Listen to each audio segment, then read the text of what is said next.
Government's first objective in dealing with ballooning deficits and crushing debt should be to recognize the problem and then publicly acknowledge it. That sounds self-evident, yet it is not happening due to an ideological mindset that denies the very idea that there is a problem. Also, politics makes candor challenging, since people prefer a sunny message like, "You can have your cake and eat it too." Still, warning signs right across Canada are impossible to ignore. The day before Christmas, the Department of Finance projected deficits continuing to mid-century, with debt mounting to $1.5 trillion by 2045.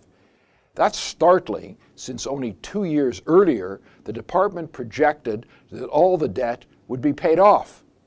In 28 years, our children and grandchildren will be on the hook for $82 billion in annual interest. At the provincial level, Ontario is the largest subnational debtor in the world.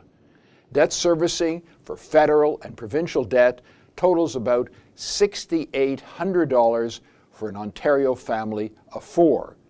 That's before eventual hikes in interest rates and the buildup of more debt. The problem is debt undermines long-term growth. Debt service obligations divert funds from social programs and drive up taxes, making life less affordable and businesses less competitive. Furthermore, North America is hit by a recession or slowdown on average every 8 years. What do you do then? Or if a financial or geopolitical shock destabilizes the economy? Pressure will be on spending, pushing sky-high deficits even higher. And then there is intergenerational unfairness.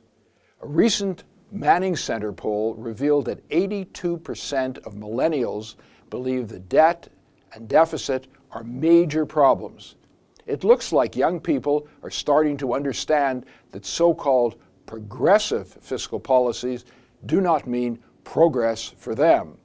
So it will be harder for profligate governments to pretend that overspending is selfless and necessary when it is really profoundly selfish and short-sighted. Government first has to understand and then explain that there is no free lunch. It can't indefinitely spend more than it earns. Raising taxes is not the route to prosperity. Our social programs depend on a healthy economy, and excessive debt is everyone's problem, although it hurts the disadvantaged the most. We do not need austerity, but we need a buy-in to fiscal prudence. When he prepares his budget, the Minister of Finance must be Dr. No. Yet the Liberal election promise of a modest deficit of $10 billion quickly tripled. Then they backtracked on bringing the budget into balance in 4 years. At that point, the floodgates opened. Every rent-seeker and special interest group was at the trough. Every minister and caucus member had his or her handout. The provinces were braying for more, and the bureaucracy, free at last, urgently started looking for places to spend taxpayers' money. An endless stream of seemingly worthwhile projects will always vie for approval. The key is to set an aggregate fiscal target and then determine priorities. Communication must be clear. Explaining what the government intends and why it is necessary is crucial.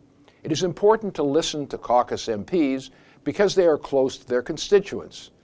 There must also be extensive consultation with the Finance Department, special interest groups, NGOs, and of course the public right across the country. When searching for items to cut back, the minister should target costly programs that are not achieving their public policy objectives. Rigorous cost-benefit analyses and sunset clauses are very helpful. However, it is extraordinarily difficult to terminate a program, even if it was announced as temporary. Still, with determination eliminating waste can achieve meaningful savings. Government has to pick its spots and be prepared to justify tough decisions. Unfortunately, evidence suggests that many Canadian governments haven't absorbed the sad lessons of economic history and remain addicted to deficit spending. The day of reckoning is coming. This is Joe Oliver for The Rebel.